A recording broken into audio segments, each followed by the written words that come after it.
Okay. I think this car. I think when I got here, the doors were open, so they're involved. But I don't know.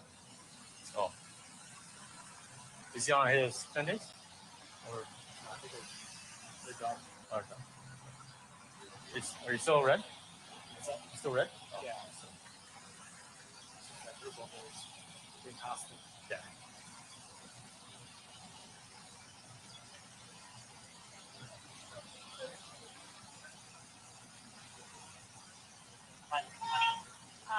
If you could let MFD know that EMS needs the fire needs to go to parking 36 and station is a full rest now.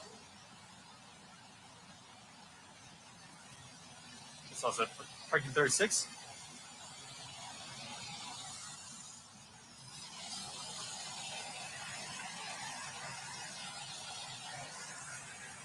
Can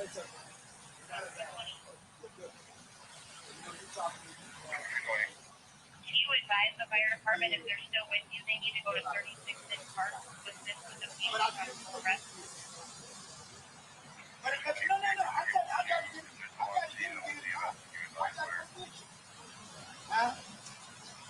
yeah, I gotta get in the car. I gotta get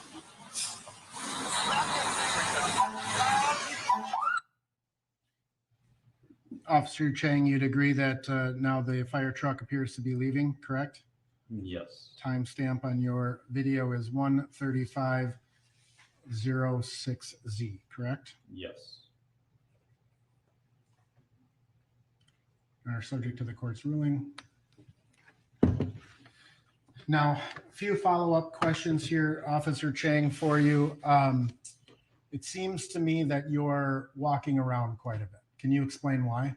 It's pacing back first to make sure that I was concerned for the officer safety because of the crowd. So I just want to make sure that the officers were okay. Did you observe other people at other locations besides where Mr. Floyd and the officers were?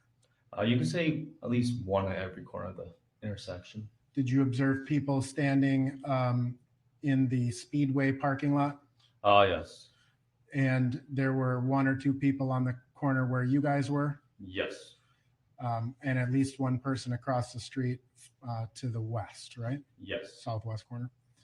Now, in terms of the general area, would you describe that as a pretty busy intersection? Yes. Traffic and foot traffic, yeah. So a fair number of cars, vehicles traveling through that intersection? Yes. As well as a fair number of people on bikes or on foot walking past? Yes. All right. Ultimately, did this pretty much end your involvement in this case? Yes, that's correct. So you pretty much went back to your regular duties with the park police, correct? Yes. All right. Based on that, Your Honor, I have no further questions. Cross-examination.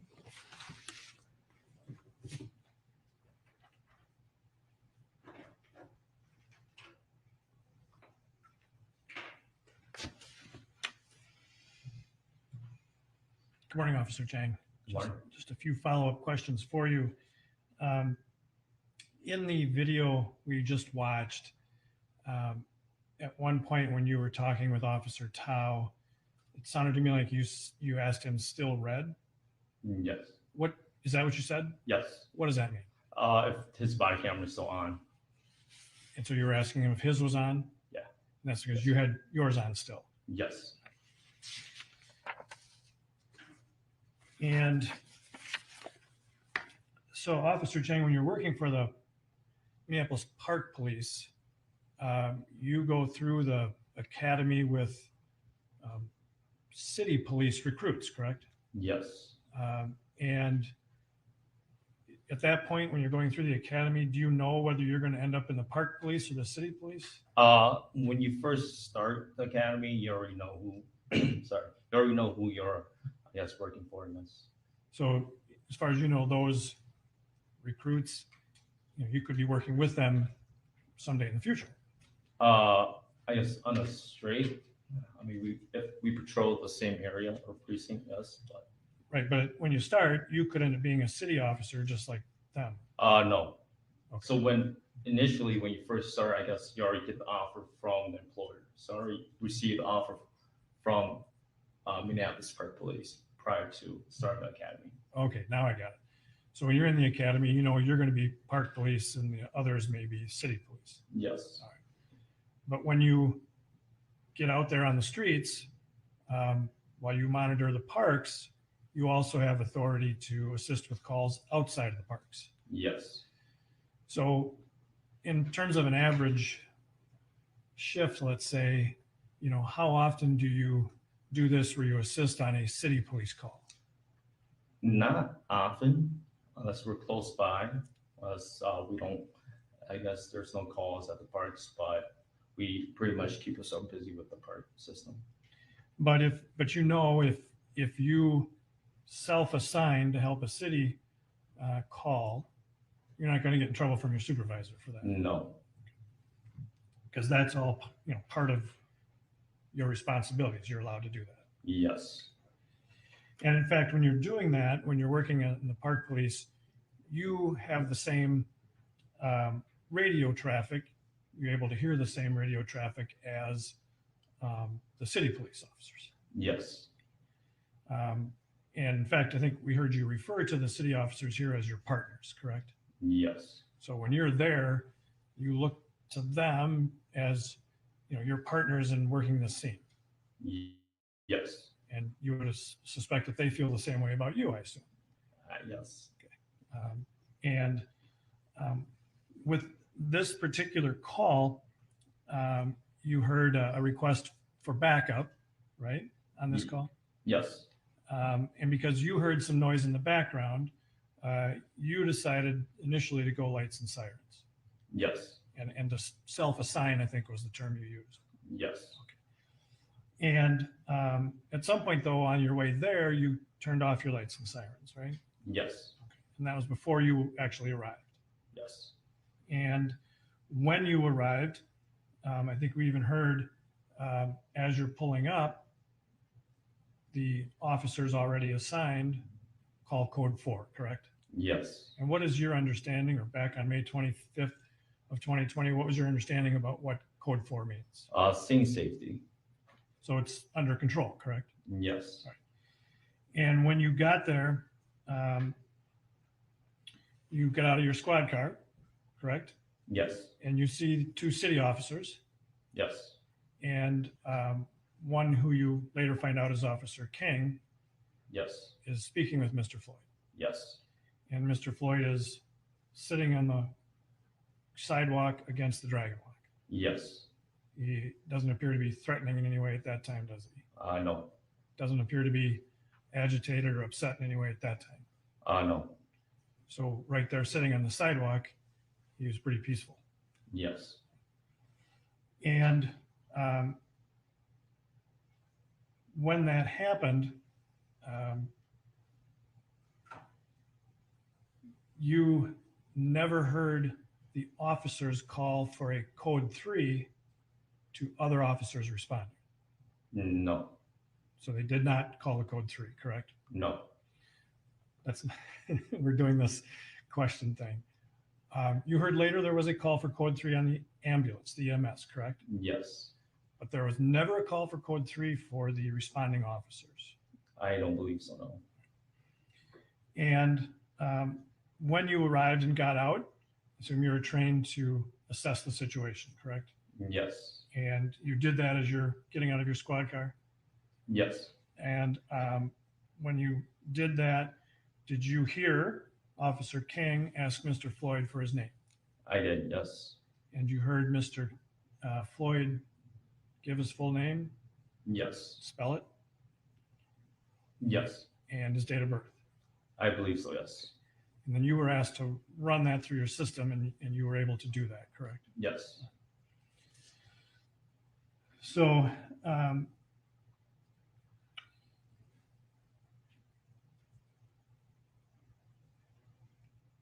then you observed as the officers, Lane and King, walked Mr. Floyd over to their squad car, correct? Yes. And that's when you decided to move your squad car over to that area, correct? Yes. And your intention there was to help those 2 officers with what they were doing. Correct. But as soon as you got out, they asked you to go watch the scene by the dragon walk with the two passengers. Yes. And you did that. You then walked back over to that location. Yes. And once you walked back over there, you really couldn't see what was going on with Officers Lane and King and Mr. Floyd in front of the Cup Foods. I believe at that time they were still had Floyd against the car. I believe during that time, yes. Okay, so against the driver's side of their squad car. I believe so, yes. But once you walked over to the far side of the road, over by the Dragon Walk, you could no longer see what was going on with Mr. Floyd. Yeah, yes. You indicated that the crowd was getting louder and more aggressive, correct? Yes. And but you knew that there were now 4 officers over at that scene, correct? Correct, yes. And so your main focus was on watching those passengers. Yes, in the car. And you assumed when you were doing that those 4 officers were okay over there because there were 4 of them, correct? Yes. And if they had radioed for help, you would have heard it over your radio. Yes. And they never radioed for help, did they? No. I have no further questions, Your Honor. Anything further? Thank you. You're excused. Thank you. Members of the jury, we're going to take a 10-minute break while we check the availability of the next witness. It'll probably be our last break before we break for lunch. And Counsel Chambers?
Mr. Nelson, you may call your next witness.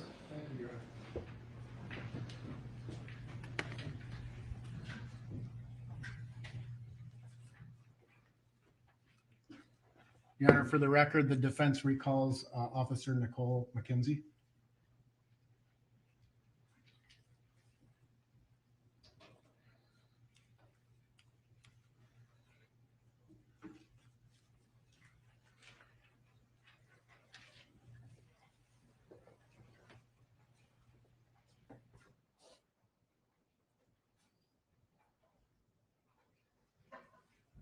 We'll just swear you in, yeah.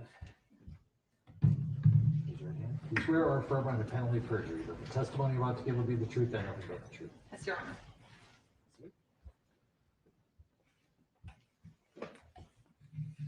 And let's have you state and spell your full name again so the court reporter has it. Certainly. Nicole, Nicole. Last name McKenzie, Mackenzie. Okay, Mr. Nelson. Thank you. Good morning, Ms. McKenzie. Morning. Officer, I apologize. I'm sorry. You've previously testified in this case, correct? I have. And just to refresh the jury's recollection, what is your role again with the Minneapolis Police Department? I'm the medical support coordinator for the department. Okay. And in terms of... Did you take your mask down? Yes, sir. Okay. Thank you. In terms of the training that you provide to officers, fair to say that the training consists of both academy training and veteran officer training called in-service. Yes, sir. And in terms of the training that your department provides, does your department provide excited delirium training to officers in the academy? In the academy, yes. And that's not something that routinely is given to the veteran officers? Correct. All right. Now, you understand that Officer Lane, who is a part of this case, recently attended the academy. Correct, yes. And he would have seen the materials that the Minneapolis Police Department provided relevant to excited delirium. Yes, sir. And you've had an opportunity and you've reviewed the PowerPoint presentations that are prepared in that regard? I have. Do you want the instruction? Members of the jury, you're about to receive evidence regarding excited delirium training that was received by Officer Lane at the Police Academy. This is being offered for the limited purpose of explaining why he used the phrase excited delirium on May 25th, 2020, and what that meant to him. This is not being offered as state of mind or knowledge of the defendant, since we have no indication in the record that this defendant, Mr. Chauvin, took this training. So accept it only for that limited purpose regarding Officer Lane. Mr. Nelson. Thank you. It's just going to show you, this has been pre-marked as Exhibit 1053. Does this appear to be the training materials the Minneapolis Police Department provides for officers, cadets in the academy? It does. Does it, and just skipping through, does this appear to be a accurate copy of that? It appears to be so. And I'll just kind of scan through fast.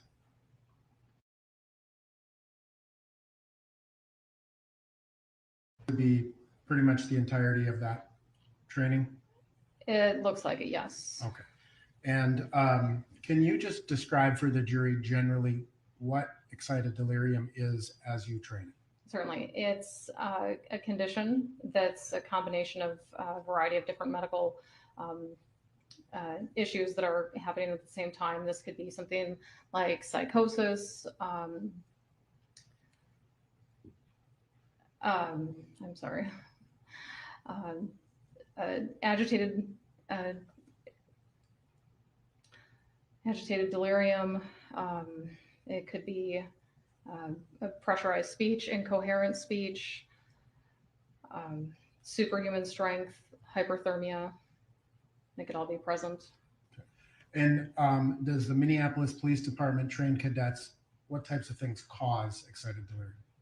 In a general sense, yes. It's a combination of pre-existing factors. It could be cardiovascular disease, also illicit drug use, and also mental health diagnoses. Okay. And in terms of the signs that officers are trained to look for, could you describe what those are? Yeah, we do use an acronym to correlate with that, and we use the acronym of not a crime. So there's varying different things you might see if somebody's presenting with excited delirium, like the person, because they are experiencing hyperthermia, meaning excessive temperature, they might be removing their clothing, they might be speaking incoherently. Whether it's a bystander or the caller, they might describe the person had just snapped. And if I could reference my materials, I can go through them a little more in detail. So for purposes and subject to the state's objection, the defense moves to introduce Exhibit 1053. Subject to the court's rulings, 1053 is received. You see the first letter of your acronym, not a crime, before you. Yes. And what does that stand for? The patient might present as naked or sweating, removing their clothing. Okay. And the second slide being, or excuse me, the next letter being O. Yes, and that's objects exhibiting violence towards objects. Okay. T. Is tough and unstoppable. That's what you described as like superhuman strength. Yes, sir. A. The onset is acute. What does that mean? And that's where somebody will say the patient just snapped. So it's rapid or fast. Right. C. The patient is confused. Might be speaking incoherently. R. Resistant. And define that. That the person will likely not be able to, they don't have a capability about them to respond to commands, to comply. Okay. And I. Incoherent. And how would you define incoherent in this sense? If somebody's like experiencing some level of psychosis, they might be talking about complete nonsense. Their words just don't even make sense. And there's really no dialogue you can have with them, meaningful dialogue you can have with a person. Okay. And M. That'd be mental health. The person or callers have some kind of information that leads to believe there's some mental health issues going on. Okay. And E. And that EMS should be requested early. It's fair to say that if an officer suspects excited delirium as occurring with a suspect, there are certain steps that they are encouraged to do, correct? Correct. Can you define what an officer should do if they encounter a suspect they suspect is suffering from excited delirium? Definitely get more resources started, because you might need more resources than you would think. And then also having EMS stage at a safe distance away until the situation's under control. And obviously attempt to control the subject. Correct. Through physical restraint. Yes. It's fair to say that once a person is in handcuffs under the excited delirium, you train officers to put that suspect in the recovery position. Agreed? Correct. And what would be the purpose of bringing EMS on scene? Because people that are experiencing the excited delirium syndrome, they can rapidly go into cardiac arrest. And that's how you train Minneapolis police cadets, correct? Correct. Now, again, as far as veteran officers, they may not see this particular training materials, correct? They would not. But is excited delirium a subject that is discussed in in-service trainings generally? It has been in the past, but that was not with the medical support team.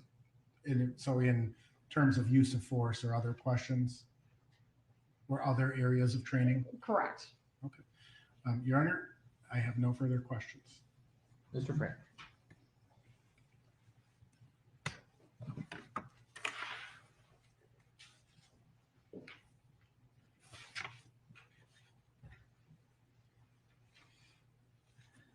Thank you, Your Honor. Officer McKenzie, I have just a few follow-up questions for you.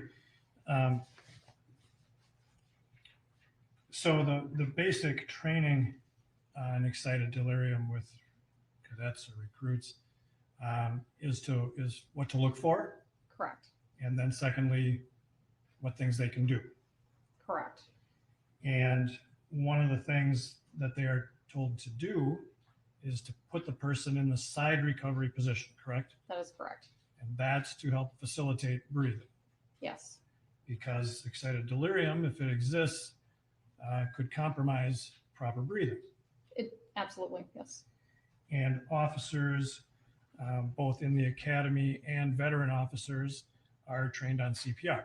Yes. And so they are also trained that they have an obligation if someone becomes pulseless or unresponsive to initiate measures such as CPR. Yes, sir.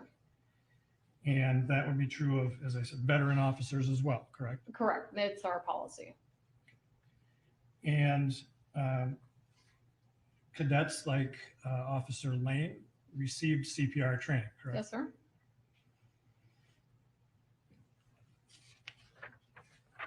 And an officer like Mr. Chauvin would have received CPR training on a regular basis. Yes. You were asked about the acronym to help identify potential markers of this condition. Yes. Would you defer to an emergency room doctor on whether someone is actually experiencing excited delirium? Absolutely. It's not our place to diagnose that. I have nothing further, Your Honor. Anything further? No, Your Honor. Thank you, officer. You are excused now. Thank you. Your next witness is available after lunch. What time? 12:30, 12:45. All right, members of the jury, we're going to take our lunch break and let's reconvene at 1:15. We'll see you then.